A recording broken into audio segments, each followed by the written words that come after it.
एक रात श्री हरि विष्णु राजा इंद्रद्युम्न के स्वप्न में आकर दर्शन देते हैं। हे राजन, तुम पुरी के समुद्र तट पर जाओ। तुम्हें वहां पर एक लकड़ी का तैरता हुआ लट्ठा मिलेगा। उसे लाकर तुम भव्य मूर्ति का निर्माण करवाओ। राजा इंद्रद्युम्न भगवान विष्णु के स्वप्न आदेश को मानकर पुरी के समुद्र तट पर पहुंच जाते हैं, जहां उन्हें लकड़ी का एक भारी लट्ठा तैरता हुआ दिखाई देता है, जिसके साथ उन्हें एक कपड़े से बंधा हुआ हृदय मिलता है। राजा इंद्रद्युम्न के सेवक उस लट्ठे को उठाकर राजधानी ले आते हैं, जिसके बाद राजा अपने राज्य के सभी कुशल कारीगरों को बुलाकर भगवान विष्णु यानी नील माधव की मूर्ति बनाने का आदेश देते हैं, परंतु कोई भी कारीगर उस लकड़ी से मूर्ति नहीं बना पाता है।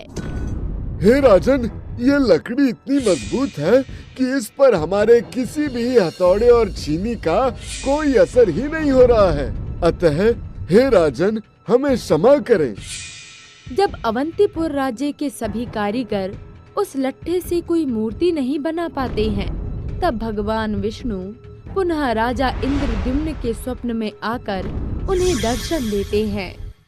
हे राजन, आप देवताओं के शिल्पकार भगवान विश्वकर्मा की आराधना कीजिए। वे ही इस कार्य में आपकी सहायता करेंगे। भगवान विष्णु के आदेश से राजा इंद्रद्युम्न देवताओं के शिल्पकार विश्वकर्मा जी की आराधना करने लगते हैं।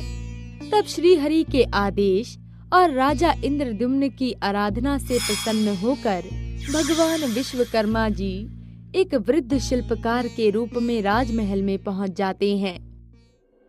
हे राजन, मैंने सुना है कि आप एक मूर्ति बनवाने की इच्छा रखते हो। हाँ शिल्पी, आपने सही सुना है। क्या आप ये करने में सक्षम हो? हे राजन, मैं अवश्य ही उस लट्ठे से मूर्ति तैयार कर दूंगा, लेकिन मेरी कुछ शर्तें हैं जिन्हें आपको मानना पड़ेगा। हे शिल्पी, आपकी क्या शर्तें हैं?